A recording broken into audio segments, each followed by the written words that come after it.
গল্প ভুল। আরিফুল ইসলাম রিন্টু।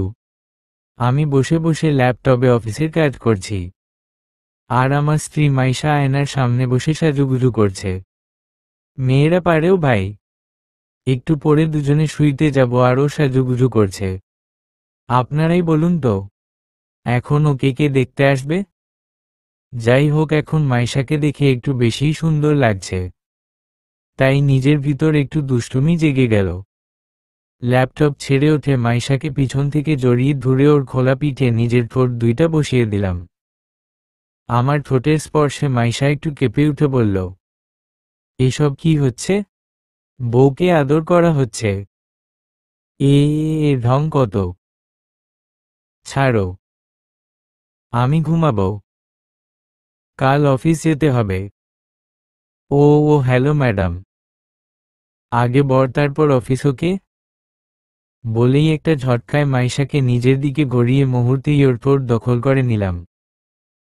মাইশা উমম করছে আর হাত পা ছোড়াছুড়ি করছে।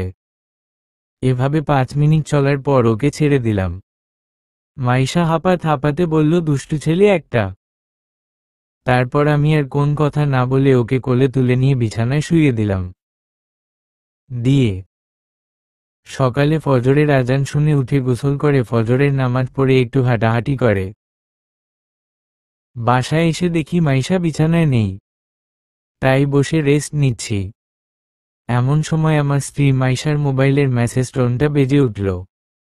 ইচ্ছা না থাকা সত্ত্বেও কেন জানি ওর মোবাইলটা হাতে নিয়ে মেসেজটা দেখতে ইচ্ছা করছিল, তাই মোবাইলটা হাতে নিয়ে মেসেজটা দেখে বড়সড় একটা ধক্কা শক খেলাম। মেসেজটা ছিল, আমার সোনাটা কি ঘুম থেকে উঠেছে? মেসেজটা দেখে মাথা ঝিমঝিম করতে লাগলো। মাইশার মোবাইলে তার কোম্পানি থেকে অনেক মেসেজ আসে, আমি সেগুলো অনেকবার দেখেছি, কিন্তু এরকম মেসেজ তো দেখিনি। আমি ও আমার স্ত্রী দুজনেই চাকরি করি। আমি একটা প্রাইভেট কোম্পানিতে জব করি, আর মাইশাও একটা প্রাইভেট কোম্পানিতে জব করে। আসলে আমি ওকে জব করতে দিতে চাইনি, কিন্তু ভালো স্টুডেন্টকে বিয়ে করলে যা হয়, ওর কথা হলো, যদি জবই করতে না পারি, যদি নিজের ট্যালেন্টই দেখাতে না পারি, তাহলে এত ভালো স্টুডেন্ট হয়ে কি লাভ? তাই আমিও আর বেশি না করিনি। ওয়াশরুমের দরজা খোলার শব্দ পেলাম, বুঝতে পারলাম মাইশা আসতেছে। তাই ওর মোবাইলটা রেখে আমি নিজের মতো করে নিজের মোবাইল টিপছি। মাইশা ওয়াশরুম থেকে বেরিয়ে টাওয়াল দিয়ে মুখ মুছতে মুছতে ওর মোবাইলটা হাতে নিয়ে বেকনিতে চলে গেল। আমি এখনো বসেই আছি, মাথায় একটা কথাই ঘুরছে। কার মেসেজ ছিল ওইটা? সকাল 8:30। আমি এবং মাইশা দুজনেই যে যার মতো রেডি হচ্ছি অফিসে যাওয়ার জন্য। হালিমা, কাজের মেয়ে, খাবার রেডি হয়েছে বলে চলে গেল। তারপর আমরা দুজনে যে যার মতো করে খাবার খেয়ে অফিসে চলে গেলাম। যেহেতু দুজনেই জব করি, তাই দুজনের মধ্যে খুব একটা কথা হয় না, প্রয়োজন ছাড়া। আমি অফিসে আসলাম ঠিক, কিন্তু অফিসের কাজে মনোযোগ দিতে পারছিলাম না। সব সময় সেই মেসেজটা নিয়েই চিন্তা, কে সেই ব্যক্তি যে আমার স্ত্রীর মোবাইলে মেসেজ করে? দেখতে দেখতে লাঞ্চ আওয়ার হয়ে গেল। আমি প্রতিদিনের মতো অফিসের ক্যান্টিনে গেলাম লাঞ্চ করতে। এমন সময় শালি ইরার ফোন। হ্যালো ইরা, কেমন আছিস? জি ভাইয়া, আমি ভালো। আপনি ভালো আছেন? ইরা আমাকে ভাইয়াই ডাকে। ওর নাকি দুলাভাই ডাকতে কেমন লাগে। হুম। আচ্ছা ভাইয়া, তোমার বিবাহ বার্ষিকী কি এই মাসেই? মানে? মানে মাইশা আপুকে দেখলাম দামি ব্র্যান্ডের একটা ঘড়ি কিনল। খুব দামি একটা ঘড়ি, তা তো 10,000-এর উপরে দাম হবে। মাইশা ঘড়ি কিনল, তাও আবার এত দামি? কার জন্য? আমাদের বিবাহ বার্ষিকী তো কিছুদিন আগে হয়ে গেল। সেই উপলক্ষে দুজনে সিলেট ঘুরে আসলাম। পরে ভাবলাম হবে হয়তো ইচ্ছা হয়েছে তাই আমার জন্য কিনেছে। আরে না রে, তোর আপুর হয়তো ইচ্ছা হয়েছে তাই কিনেছে আমার জন্য। বাহ ভাইয়া, আপনি তো খুব লাকি ম্যান। দেখতে হবে না। বউটা কার? হয়েছে হয়েছে, আপনি তো ফার্স্ট টাইম আপুকে জব করতে দিতে চাইতেন না, আর এখন গর্ব করছেন? আচ্ছা দাঁড়া দাঁড়া, তুই মার্কেটে কেন? কোন ছেলেকে আবার মুরগি বানাচ্ছিস? তারপর আর ওদিক থেকে কোন আওয়াজ পেলাম না, শুধু টুটুটু ছাড়া। লাঞ্চ সেরে আবার অফিসের কাজ। বিকাল 4টা। অফিস শেষ করে ক্লান্ত হয়ে বাসায় ফিরলাম। বাসায় ফিরে হালিমাকে চা দিতে বলে ওয়াশরুমে চলে গেলাম। ওয়াশরুম থেকে বের হয়ে চায়ের কাপে ঝুমকো দিতেই মাইশা হাজির। আমিও আগ্রহ নিয়ে ওর হাতের দিকে চাইলাম, কারণ ও আমাকে সারপ্রাইজ দেওয়ার আগেই আমি ওকে সারপ্রাইজ দিব এই ভেবে। কিন্তু এ কি, প্রতিদিনের মতো আজও দেখি ওর হাত ফাঁকা, শুধু নিজের ব্যাগটা ছাড়া আর কোন ব্যাগ নাই। তারপর মনে মনে ভাবলাম হয়তো নিজের ভ্যানিটি ব্যাগে রেখেছে ঘড়িটা। মাইশা নর্মালি তার ব্যাগটা রেখে আমার সাথে কোন কথা না বলে ওয়াশরুমে চলে গেল। আমারও ভিতরে ভিতরে একটু অভিমান হলো, সারপ্রাইজটা আগে দিলে কি হতো। ধুর, রাতের ডিনার করে আমি বসে বসে ল্যাপটপে কাজ করছি। মাইশা কিছুক্ষণ বেলকনিতে দাঁড়িয়ে থেকে এসে গুড নাইট বলে শুয়ে পড়ল। কিন্তু আমি লক্ষ্য করলাম ও ঘড়িটা বিষয়ে কিছুই বলছে না।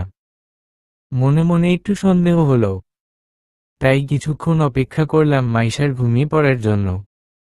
তারপর যখন বুঝতে পারলাম মাইশা ঘুমিয়ে পড়েছে, তখন উঠে মাইশার ব্যাগটা দেখার জন্য ব্যাগটা হাতে নিলাম। নিয়ে হাত দিয়ে পুরো ব্যাগ খুঁজেও ঘড়িটা পেলাম না। কিন্তু ও যে ঘড়িটা কিনেছে তার প্রমাণ স্বরূপ একটা মেমো পেলাম ব্যাগে। এখানে ক্রেতার জায়গায় পরিষ্কার মাইশার নামই লেখা। তাহলে ও কার জন্য ঘড়ি কিনেছে? মাইশার দিকে তাকিয়ে দেখি ও ঘুমাচ্ছে। কৌতূহলবশত ওর মোবাইলটা হতে নিয়ে তাড়াতাড়ি করে ইনবক্সে ঢুকলাম। ঢুকে দেখি ইনবক্স পুরো ফাঁকা, এমনকি সকালে যে মেসেজটা দেখেছিলাম সেটাও নেই।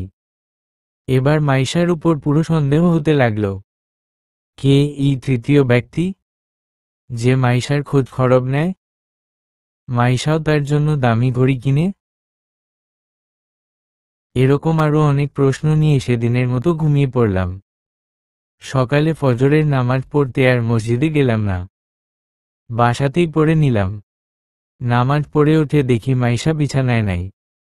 তাই আমিও বেলকনিতে গিয়ে দেখি মাইশা কারো সাথে হেসে হেসে কথা বলছে।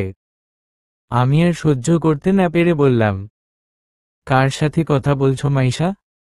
আমার স্ত্রী মাইশা বেলকনিতে দাঁড়িয়ে কারো সাথে হাসতে হাসতে কথা বলতেছিল, যা আমার একদম সহ্য হয়নি।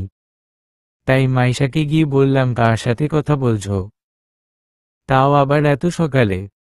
আমার কথা শুনে মাইশা একটু চমকে গেল আর বলল, আরে তুমি এখানে? নামাজ পড়া হয়েছে? আমি তোমাকে প্রশ্ন করলাম আর তুমি উত্তর না দিয়ে কিনা উল্টো আমাকেই প্রশ্ন করছো। বাহহ। আরে ও আমার কলিগ নিলয়, একটা প্রবলেমে পড়েছিল তাই কল করেছে, বলেই বেলকনি থেকে চলে গেল মইশা। আমি ওকে বাধা দিতে গিয়েও পারলাম না। আমি আর কি বা প্রশ্ন করতে পারি? কোন প্রশ্ন করলে হয়তো উত্তরটা এমনি হবে, কলিগ, কিছু না, এমনি, এই টাইপের। তবে বুঝতে পারলাম আমাদের দুজনের মধ্যে তৃতীয় ব্যক্তিটি নিলয়। ছেলেটাকে একটু একটু চিনি আমি। মাইশা একদিন পরিচয় করিয়ে দিয়েছিল। দেখতে সুদর্শন, বড়লোক বাপের কোন আদরের দুলাল হবে হয়তো। মাইশা চলে যাওয়ার পর জানালার গ্রিল ধরে দাঁড়িয়ে আছি। কিছুক্ষণ পর মাইশা নিজে এলো 2 কাপ চা নিয়ে। একটা কাপ আমার দিকে এগিয়ে দিয়ে বলল, কি ব্যাপার হুম্মম, তোমাকে কে তো আগে এভাবে জানালার গ্রিল ধরে দাঁড়িয়ে থাকতে দেখিনি। আমি কোন উত্তর না দিয়ে নিজের মতো করে চায়ের কাপটা নিয়ে চুমকো দিচ্ছি। মাইশা আবার বলল, কিছু বলছো না যে? এমনি, সব সময় তো আর মন একরকম থাকে না। হুম্মম, ঠিক বলেছ তুমি। তো অফিস কেমন চলছে? আসলে নানা ঝামেলায় তোমার সাথে তেমন কথা বলা হয় না। জি ভালোই। এভাবে আরো কিছু প্রশ্ন করল মাইশা। আমি শুধু উত্তরটাই দিলাম, উল্টো কোন প্রশ্ন করলাম না। তারপর সময় মতো দুজনে দুজনের অফিসে চলে যাই। আর এভাবেই কেটে যায় বেশ কিছু দিন। এর মাঝে দিন দিন মাইশার মাঝে পরিবর্তন লক্ষ্য করছি আমি। আর ভিতরে ভিতরে যেন শেষ হয়ে যাচ্ছি। কত ভালোবাসা ছিল আমাদের, আর এখন? কিন্তু আমি একটা জিনিস বুঝলাম না, মাইশা এরকমটা কেন করছে। ভালোবেসেই তো বিয়ে করেছি আমরা। হঠাৎ করে আমার মাঝে কি এমন কম পড়লো যে ওকে অন্যের কাছে যেতে হচ্ছে? অন্য কারো ভালোবাসাকে আর প্রয়োজন হচ্ছে? যত দিন যাচ্ছে আমার অফিস, বাসা, সব কিছুর উপর যেন কেমন একটা বিরক্তি চলে আসতেছে। এমনি একদিন আমি অফিসের কাজে লাঞ্চ আওয়ারের পরে বসুন্ধরায় যাই ক্লায়েন্টদের সাথে মিটিং করতে। মিটিং শেষে আবার অফিসে ফিরব। এমন সময় বসুন্ধরা শপিং কমপ্লেক্সের গেটে মাইশা ও নিলয়কে দেখলাম খুব হাস্যোজ্জ্বলভাবে বের হচ্ছে। দুজনকে দেখে অনেক খুশি মনে হচ্ছে। আমি নিজেকে আড়াল করে সেখান থেকে চলে আসি, কারণ সেখানে দাঁড়ানোর না ছিল সময়, না ছিল ইচ্ছা। ড্রাইভারকে গাড়ি স্টার্ট করতে বলে চলে আসি। বিকালে অফিস শেষ করে বাসায় এসে দেখে মাইশা আগেই চলে এসেছে, রুমে বসে টিভি দেখছে। আমি রুমে ঢুকে অফিসের ব্যাগটা টেবিলে রেখে ওয়াশরুমে চলে যাই। ওয়াশরুম থেকে বের হতেই মাইশা আমার গলা জড়িয়ে ধরে বলল, আমার হিরোটার মুড অফ কেন হুমম? আগে মাইশা যখন আমাকে এভাবে জড়িয়ে ধরত তখন ওর মাঝে নিজেকে খুঁজে পেতাম। ভালোবাসায় মোড়ানো ছিল সেই মুহূর্তগুলো। কিন্তু আজ ওর হাতগুলো আমার কাছে কেমন যেন ভারী ভারী লাগছিল। অসহ্য লাগছিল আমার। তাই আমার এখন এসব ভালো লাগছে না বলে মাইশার হাত ছাড়িয়ে হালিমাকে ডেকে নাস্তা করে বাইরে বের হই। বুঝতে পারছিলাম মাইশা মন খারাপ করেছে, কিন্তু তাতে আমার কি? ওর তো এখন মন ভালো করার মতো অন্য কেউ আছে। বাইরে বের তানিয়াকে, আমার ভার্সিটির ফ্রেন্ড, কল দিয়ে দেখা করতে বললাম। ও রাজি হয়ে গেল আর একটা কফি শপের নাম বলল, সেখানে ওয়েট করতে বলল। আমিও চলে গেলাম ওর বলে দেওয়া কফি শপে। তানিয়ার জন্য বসে ওয়েট করছি। ওর সাথে দেখার করার উদ্দেশ্য হলো ওর কাছে সব খুলে বলবো আর এই অবস্থায় কি করা উচিত একটু সাজেশন নিব। প্রায় 30 মিনিট ওয়েট করার পর তানিয়া আসলো। ওকে সব খুলে বললাম, আর আমি কি করব সেটা জানতে চাইলাম। ও উত্তর দিল ওর মতো করে। ও বলল, দেখ দোস্ত, আমিও একটা মেয়ে, তাই আমি ভালো করে জানি মেয়েদের মন কখন কোন দিকে ঘুরে যায় সে নিজেও জানে না। দেখ, এখন হয়তো মাইশার নিলয়কে মনে ধরেছে, তাই তোর থেকে স্পেস নেওয়ার জন্য এসব করছে। তুই শিক্ষিত ছেলে, এটা নিশ্চয় বুঝতে পারছিস যে মাইশার মনে এখন তুই নাই। আমি মাথা নিচু করে বসে আছি। তানিয়া আবার বলতে শুরু করলো, তুই একটা কাজ করতে পারিস। তুই বরং 2-3 দিন মাইশাকে একটু স্পেস দে, দিয়ে দেখ ও কি করে। স্পেস? কিরকম? তুই 2-3 দিনের জন্য ওকে একা রেখে কোথাও ঘুরে আয়। কিন্তু এতে কি কাজ হবে? হবে কি না জানি না, ট্রাই করে দেখ। এর মধ্যে কিন্তু মাইশা তোকে চায় কিনা সেটা বোঝা যাবে। আজ আমার কাজ আছে, আমি উঠলাম বলেই চলে গেল তানিয়া। আমি কিছুক্ষণ কফি শপে বসে থেকে বাসা চলে আসলাম। বাসায় আসতে আসতে রাত প্রায় 9টা বেজে গেছে। রুমে এসে দেখি মাইশা খাবার রেডি করে টেবিলে বসে বসে ঝিমাচ্ছে। আমি রুমে ঢুকতেই বলল, কই ছিলে তুমি? কাজ ছিল। কি কাজ তোমার? হ্যাঁ, এত রাতে কেউ বাসায় আসে? জানো না তোমায় ছাড়া আমি খাই না? মাইশার এই কথাগুলো আগে ভালো লাগলেও আজ স্রেফ নেকামো লাগছে। তাই কিছু না বলে টেবিলে বসে পড়লাম। মাইশা ভাত বেড়ে দিল, কিন্তু আমার সেটা মুখে নিতেও কেমন যেন লাগছে। মাইশাকে বুঝতে না দিয়ে বাইরে খেয়ে এসেছি বলে হাত ধুয়ে উঠে পড়লাম। তারপর মাইশা ও আমি দুজনেই শুয়ে পড়লাম। মাথার পিছনে হাত দিয়ে শুয়ে শুয়ে সেই দিনগুলোর কথা ভাবছি। কত সুন্দর ছিল সেই দিনগুলো, কত সুখ ছিল আমাদের এই ছোট্ট সংসারে। কিন্তু আজ সব অতীত। এসব ভাবতেই বুঝতে পারলাম চোখের কোন এক ফোঁটা জল চলে আসছে। মাইশা আমাকে জড়িয়ে ধরে ঘুমাচ্ছে। রুমের ড্রিম লাইটে ওকে সুন্দর লাগছে। ঘুমের সময় মাইশাকে দারুণ লাগে। কত রাত যে ওর ঘুমানো চেহারা দেখে পার করেছি তা আপনাদের হিসাব দিতে পারবো না। কিন্তু আজ 1 মিনিটও ওর দিকে তাকিয়ে থাকতে ইচ্ছা করছে না। এপাশ ওপাশ করতে করতে কখন যে ঘুমিয়ে পড়েছি নিজের জানি না। পরের দিন সকালে আমি অফিসে যাব, তাই নিজে নিজে রেডি হচ্ছি। আগে প্রতিদিন মাইশাই আমাকে রেডি হতে হেল্প করত, তাই বেঁধে দিত। কিন্তু আজ আমি নিজে নিজে রেডি হওয়ার ট্রি করছি, কিন্তু টাইটা বাঁধতে পারছিলাম না। যা দেখে মাইশা অবাক হয়ে বলল, যেটা পারো না সেটা করতে যাও কেন? আর হুমম টাইটা নিজে নিজে বাঁধা শিখে নিও, উপকার হবে। টাই বেঁধে দিয়ে মাইশা কোন কারণে ওয়াশরুমে চলে গেল। আমি আয়নার সামনে দাঁড়িয়ে মাইশার বলে যাওয়া কথাটার মানে খোঁজার চেষ্টা করছি। টাই বাঁধা শিখে নেব, তাহলে মাইশা সত্যি আমাকে ছেড়ে চলে যাবে? এসব ভাবছি আর অমনি মাইশার মোবাইলের মেসেজ টোনটা বেজে উঠল। আমার ইচ্ছা না থাকা সত্ত্বেও মোবাইলটা হতে নিয়ে অবাক। মোবাইলের পর্দায় পরিষ্কার দেখতে পাচ্ছি নিলয়ের মেসেজ। তাড়াতাড়ি করে মেসেজটা সিন করে দেখে মাথা চক্কর দিয়ে উঠল। মেসেজটা ছিল, আর প্রেম নয়, এবার সোজা বিয়ে। আমি অলরেডি কার্ড ছাপানোর অর্ডার দিয়ে দিয়েছি। আর প্রেম নয়, এবার সোজা বিয়ে। কার্ড ছাপাতে দিয়ে দিয়েছি অলরেডি। মাইশার ফোন মেসেজটা দেখে মাথা চক্কর দিয়ে উঠল। গলা শুকিয়ে গেছ তলে তলে, তাহলে এত দূর? মাইশা কি তাহলে আমাকে ছেড়ে চলে যাবে, বা যাওয়ার প্ল্যান করছে?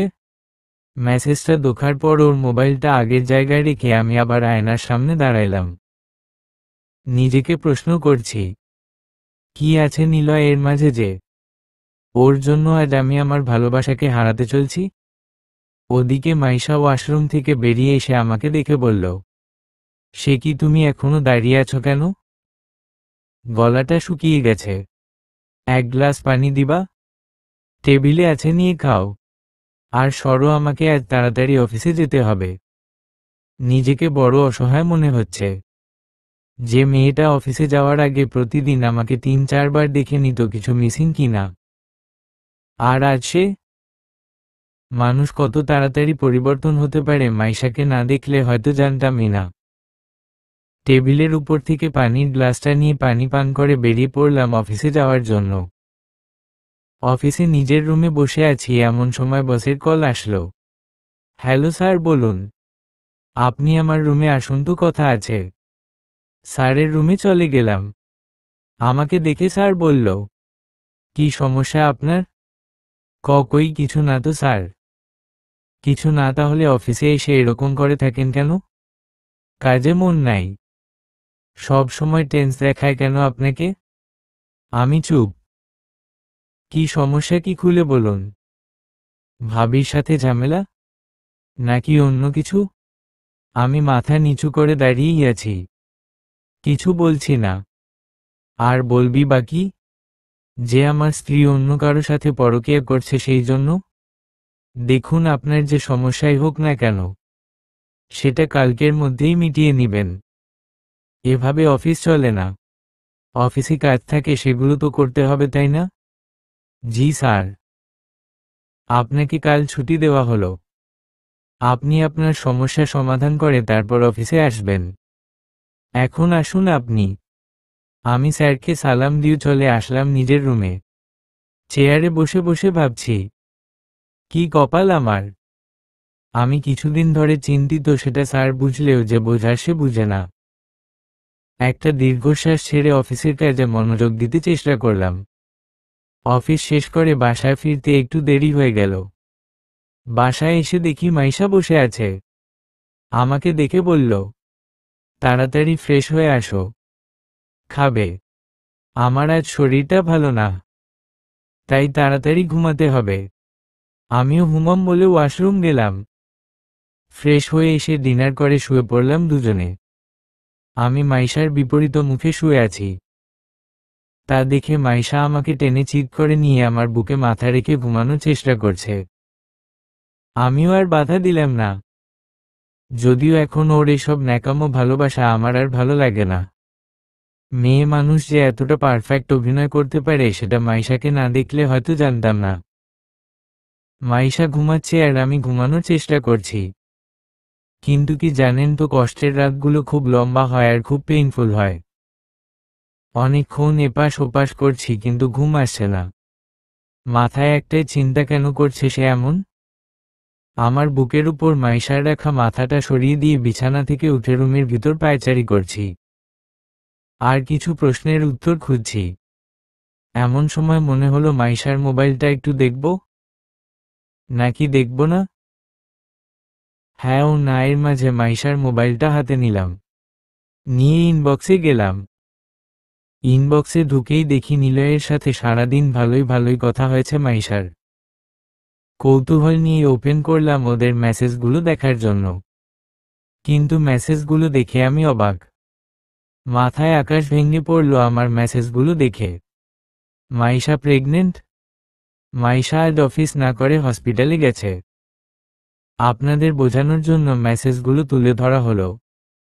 মেসেজগুলো হলো, প্রথম থেকে, হসপিটাল পৌঁছাইছ? নিলয়: হুম, মাত্র আসলাম। ডক্টরের সাথে কথা বলেছ? না, সিরিয়ালে আছি। আচ্ছা আচ্ছা, ডক্টর কি বলে আর টেস্ট করাতে বললে সব করবে? আর রিপোর্টে কি আসে জানাবে ওকে? আচ্ছা। 1 ঘন্টা পর আবার কথা বলে ওরা। সব কিছু পজিটিভ আছে নিলয়। মাত্রই টেস্ট করে রিপোর্ট নিয়ে বের হলাম। সত্যি? হুমং।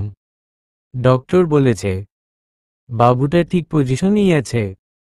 ওয়াও। আচ্ছা, এখন বাসায় যাও। তোমার বরকে এসব জানাবে কখন?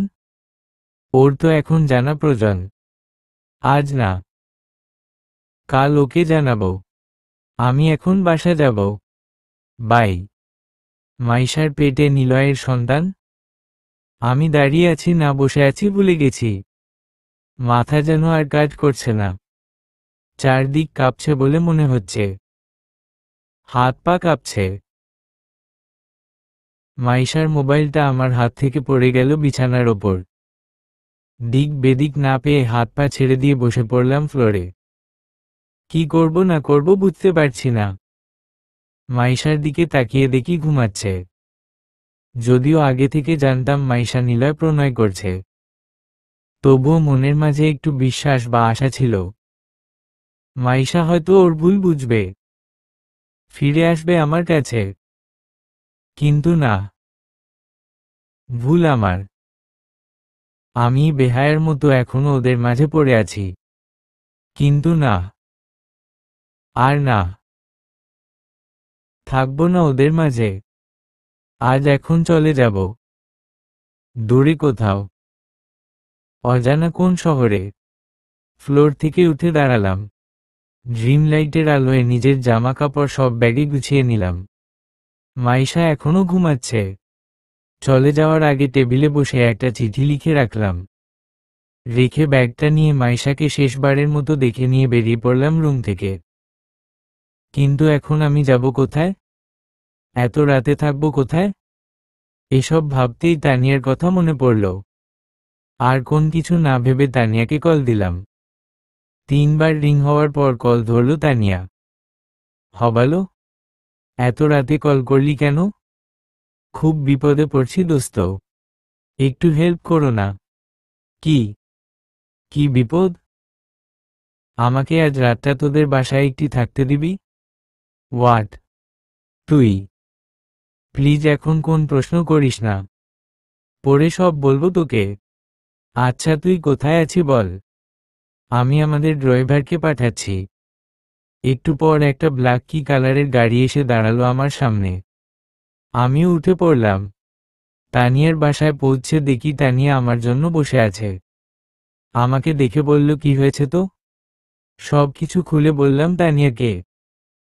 তারপর তানিয়া আমাকে নিয়ে একটা রুম গিয়ে বলল, এখানে আজ রাতটা ঘুমাও, কাল দেখছি কি কার যায়। ধন্যবাদ, টেনশন করিস না, আমি কালকেই দিনাজপুর চলে যাব, দিনাজপুরে আমার বাসা। চুপ, কোন কথা বলবি না, যা ঘুমিয়ে পড়। আর হামাইশাকে নিয়ে আর 1 মিনিটও ভাববি না। তানিয়া চলে যাওয়ার পর আমি শুয়ে পড়লাম, কিন্তু ঘুম আসছে না। বারবার সেই মেসেজগুলো ভাসছে চোখের সামনে। আমার এখনো বিশ্বাস হচ্ছে না যে মাইশা এসব করছে। কত স্বপ্ন ছিল দুজনের, আমাদের প্রথমে কি বেবি হবে এবং কি নাম রাখবো সেটা নিয়ে ঝগড়া করতে কতরে যে দুজনে কত রাত না ঘুমিয়ে কাটিয়ে দিয়েছি, শেষ হিসাব নেই। কিন্তু সেই মাইশাই কিনা আজ অন্য কারো বেবি পেটে নিয়ে মহা খুশি। সকালবেলা দরজায় কারো ঠক ঠক শব্দে ঘুম ভাঙল আমার। দরজা খুলে দেখি মাইশা হাতে একটা কাগজ নিয়ে দাঁড়িয়ে আছে। মাইশাকে দরজার সামনে দাঁড়িয়ে থাকতে দেখে একটু অবাক হলাম। মনে মধ্যে কিছু প্রশ্ন উদয় হলো। প্রথম যে প্রশ্নটা মাথায় এলো সেটা হলো, ওর হাতে কাগজটা কিসের? তাহলে কি আমার থেকে ডিভোর্স পেপারে সাইন নিতে এসেছে? আরও কিছু প্রশ্ন নিয়ে আমি দাঁড়িয়ে আছি, আর আমার সামনে মাইশা। দুজনেই নীরব, কেউ কিছু বলছে না। মনে মনে ভাবছি, মাইশা এখানেই বা এলো কেন? এভাবে দাঁড়িয়ে থাকতে ভালো লাগছিল না, তাই ঘুরে আবার রুমের ভিতরে যাব। তখনই কেউ জড়িয়ে ধরল বলে মনে হলো, খুব শক্ত করে জড়িয়ে ধরল। মুহূর্তের মধ্যে সবকিছু এলোমেলো হয়ে গেল আমার। হাজারো হলেও ভালোবাসি যে পাগলিটাকে, তাই ওর প্রতিটা স্পর্শই আমার কাছে ছিল বিশেষ কিছু। কিন্তু এখন কেন জানি আর সেই অনুভূতিটা আসে না। কেমন জানি হাঁসফাঁস লাগছিল, তাই ঝটকা দিয়ে ছাড়িয়ে নিলাম, নিয়ে বিছানায় গিয়ে বসে পড়লাম। এমন সময় তানিয়া আসলো রুমে, এসে মাইশাকে দেখে। তানিয়া রেগে আগুন হয়ে বলল, এই মেয়ে কি চাও এখানে? কেন এসছো? মাইশা চুপ, কথা বলছো না কেন? মাইশা এখনো চুপ, আমার দিকে তাকিয়ে আছে। এতদিন ছেলেটাকে জ্বালিয়েছ, তাতেও শখ মিটেনি, এখন আমার আশাতেও আসছো? এবার মাইশা মাথা নিচু ফেলল। ওকে দেখে বুঝতে পারছিলাম যে মাইশার মন ভীষণ খারাপ, কিন্তু কেন খারাপ সেটা বুঝতে পারছিলাম না বা বুঝতে চাইছিলামও না। আমি ওকে আমাকে নিয়ে করতে যাচ্ছি, উকিলের সাথে দেখা করব, এসে যেন না দেখি তুই আমার বাড়িতে আছিস। বলেই তানিয়া আমার হাতটা ধরে রুম থেকে বেরিয়ে পড়বে। এমন সময় আমাকে এবং তানিয়াকে অবাক করে দিয়ে মাইশা কষে একটা থাপ্পড় মারল তানিয়ার গালে। থাপ্পড়টা মেরে তানিয়ার হাত থেকে এক টানে আমার হাতটা ছাড়িয়ে নিয়ে বলল, আমার স্বামীর হাত ধরার সাহস হয় কি করে তোর? তানিয়া পুরা বনে গেল। আমি পাথর প্রায়। মাইশা তানিয়াকে থাপ্পড় মারল কেন? তারপর আমাদের আরো অবাক করে দিয়ে মাইশা তানিয়ার উপর আঙুল তুলে বলল, ও আমার স্বামী, ওকে ছোঁয়ার অধিকার শুধু আর শুধু আমার, বুঝেছিস তুই? তানিয়া গালে হাত দিয়ে হা করে তাকিয়ে আছে মাইশার দিয়ে।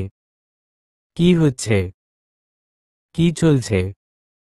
আমি তানিয়া কিছু বুঝতে পারছিলাম না। মাইশার এমন রিদ দেখে আমরা রীতিমতো শোকড। কি হচ্ছে না হচ্ছে কিছু মাথায় ঢোকার আগেই মাইশা আমার হাত ধরে বলল, চলো আমার সাথে। কোথায়? কোথায় মানে? বাসায়। আমি যাব না। তুই যাবি, তোর 14 গুস যাবে। হাত ছেড়ে টি শার্টের কলার ধরে বলেই টানতে শুরু করল, কিন্তু আমি সায় দিলাম না। কেন যাব আমি? কেন যাবা না? আমি চুপ। আমি চুপ থাকতে দেখে মাইশা আবার টানতে শুরু করল, আর টানতে টানতে আমাকে তানিয়ার বাসার সামনে নিয়ে এলো। এসে একটা সিনজি ধরে দুজনে বসে পড়লাম। আমি এখনো বুঝতে পারছি না যে মাইশা এমন কেন করছে। আমি তো ওর ইচ্ছা মতো ওকে ছেড়ে দিয়েছি। এখন তো ও ইচ্ছা মতো নিলয়ের সাথে মিশতে পারবে। তাহলে আমাকে এভাবে আবার বাসায় নিয়ে যাচ্ছে কেন?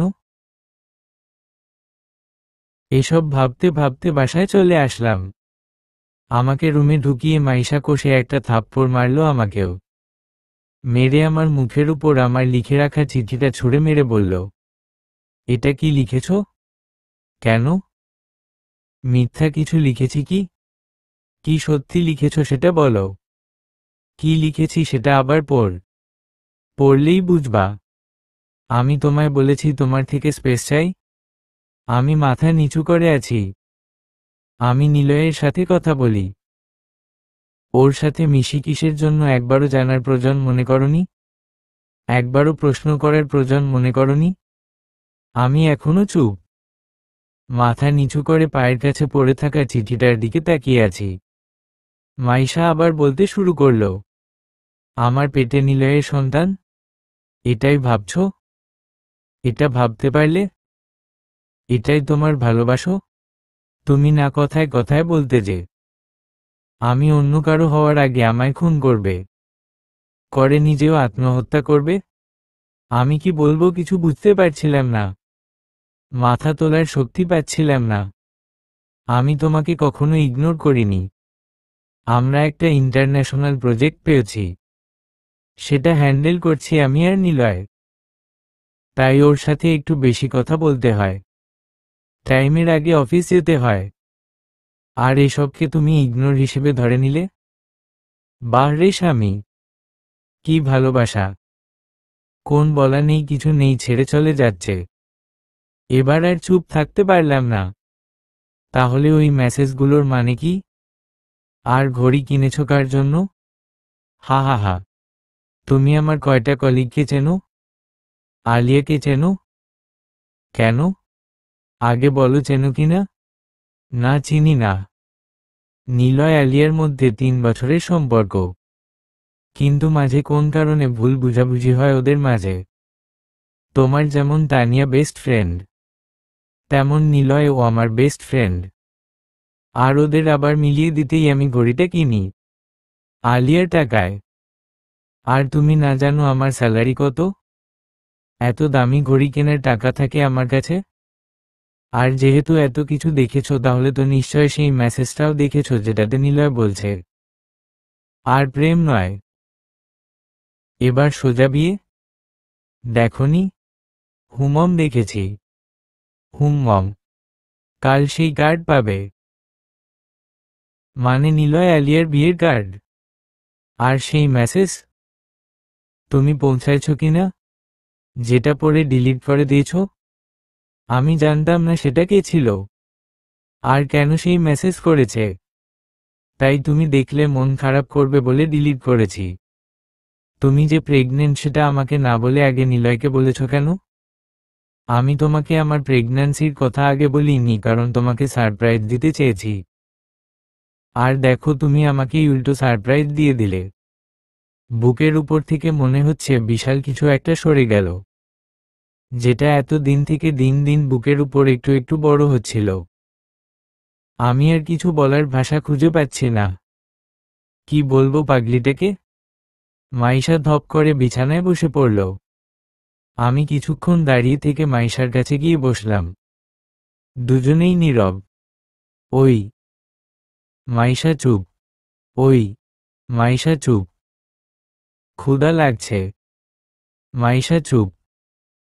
তাহলে আমি তা খুন করে ফেলবো শালা। আর একবার তানিয়া তানিয়া করলে সরি। মাইশাকে জড়িয়ে ধরে হুম হয়েছে। সরিয়ে শালা ভাগ এখান থেকে। তাহলে কি তানিয়ার কাছে যাইতে চাইবি আবার? বল বল। যা দেখি তোর কত সাহস। পা বাড়া দেখি বসা থেকে উঠে। আমি একটা মুচকি হাসি দিয়ে বললাম, আটকাতে পারবা? তারপর ওদিক থেকে কোন শব্দ পেলাম না। শুধু কারো বুকের স্পর্শে শিহরিত হয়ে উঠলাম। পাগলিটা বুকের মধ্যে মুখ গুজে দিয়ে কাঁদছে। ওই চুপ। কেন চুপ করব? থাকতে পারতে তুমি আমায় ছেড়ে? 100 বার পারবো না।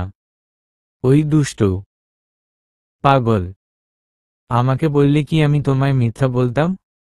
আমি চুপ। আর কখনো এমন করবে না। যদি আমার উপর কোন সন্দেহ হয় তাহলে সরাসরি বলবে আমায়। জানো সকালে চিঠিটা নিয়ে কতক্ষণ কেঁদেছি? সরি। যাও ফ্রেশ হয়ে এসো। আমি খাবার রেডি করি। কেন তুমি কেন? হালিমা কোথায়? ওকে ছুটি দিয়েছি। আর আমিও জবটা ছেড়ে দিয়েছি। কি? কেন? চাই না আমার সেই জব যে জব, যার জন্য তুমি আমায় ভুল বুঝো। চুপ অপ। কাল থেকে অফিসে যাবে? ওহহ, যাব না। যাবে। হয়েছে। এবার ছাড়ো। নাস্তা রেডি করব। না। তোমার না ক্ষুধা লাগছে? হুমম। বাট সব ক্ষুধা তো খাবারে মেটে না। মানে? মানে এখন মিষ্টি খাবো। যা হহ। দুষ্টু। আমাকে ধাক্কা দিয়ে সরিয়ে দিল মাইশা। ওই কই যাও? ওয়াশরুমে ফ্রেশ হয়ে নাস্তা বানাবো। ধুর। আ আচ্ছা, রাতে দেখব। কচু। আমি বাবার বাড়ি যাব। পা ভেঙে দেব। No problem. আমি হুইল চেয়ারে বসে বসে খাবো। মাইয়া নাকি রে বাবা? মাইয়া না। মেয়ে? ওকে কে কে কে কে কে কে কে বলেই মাইশা ওয়াশরুমে চলে গেল। আর আমি হাত পা ছেড়ে দিয়ে শুয়ে পড়লাম। আর মনে মনে ভাবছি, এত সুন্দর একটা মেয়েকে কি নাকি ভাবছিলাম আমি? আমি পাগল? হুমমম হয়তো। মাইশার পাগল। কারণ মাইশা শুধু আমার। সমাপ্ত। মোরাল: কাউকে সন্দেহ করার আগে অবশ্যই তাকে প্রশ্ন করবেন, আপনি যে বিষয়ে সন্দেহ করছেন। গল্পে আমার মতো করে কাউকে সন্দেহ করবেন না। ভুল বুঝবেন না। এতে একটা সুন্দর সম্পর্ক খুব সহজেই ভেঙে যাবে, যাতে শুধু আমি না সেও কষ্ট পাবে। তাই কোন সন্দেহ হলে সাথে সাথে তাকে সেটা নিয়ে প্রশ্ন করুন আর ক্লিয়ার হয়ে নিন। ভালো থাকুক সবার ভালোবাসা। আল্লাহ রব্বুল আলামিন আমাদের সকলকে ভালো রাখুন, আমিন।